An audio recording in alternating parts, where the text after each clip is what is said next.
¿Y qué tan cerca está el país de un razonamiento de energía? Hablan los expertos en Red Más Noticias. Los embalses están cada vez más bajos, no hay suficiente gas para las térmicas, el fenómeno del Niño no parece acabarse en el país. Ahora, con la salida de la central hidroeléctrica de Guatapé, las posibilidades de racionamiento en Colombia están aumentando.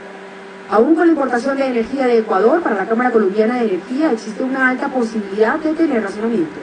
Puede ser en horas pico, que es normalmente lo que siempre ocurre cuando llegan a existir tipos de racionamiento. Y digamos el tiempo que demore ese racionamiento, pues obviamente también depende de las condiciones climáticas. La energía térmica ya representa más de un 50%. Los embalses están en unos niveles bastante bajos, de manera que ya inclusive la generación hidroeléctrica cada día es menor y lo que nos queda es hacer una generación térmica máximo. Proponen soluciones estructurales. Desarrollar los proyectos de generación con más energías alternativas. La Superintendencia de Industria y Comercio puso en la mira al sector energético. Para saber si lo que está pasando en el mercado energético colombiano obedece o no obedece alguna práctica restrictiva de la competencia. Coinciden en la vulnerabilidad que tiene el sector eléctrico colombiano. Y para analizar este tema hacemos contacto a esta hora en Medellín con el analista económico Aurelio Suárez. Aurelio, muy buenas noches.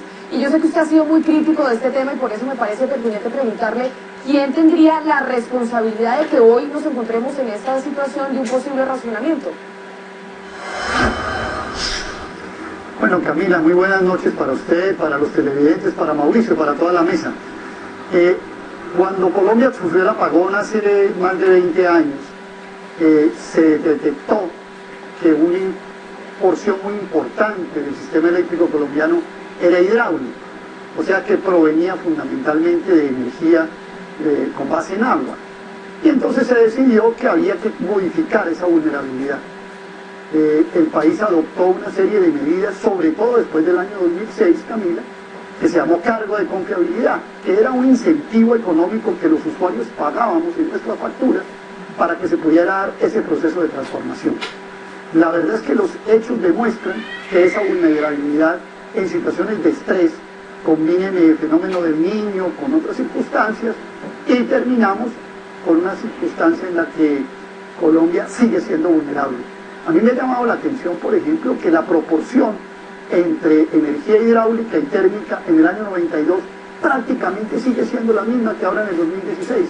Y es un hecho muy grave, porque quiere decir que buena parte de esa plata, de esos 14 billones, se perdieron, se embolataron, y la mayoría, la gran proporción, el porcentaje más alto, se fue para el sistema hidráulico con base en agua.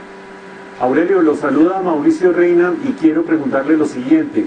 Lo que nos concita hoy alrededor de este tema es la decisión del gobierno de importar energía de Ecuador, decisión que se dio el día de ayer, y ese fantasma del racionamiento que cada vez está más encima.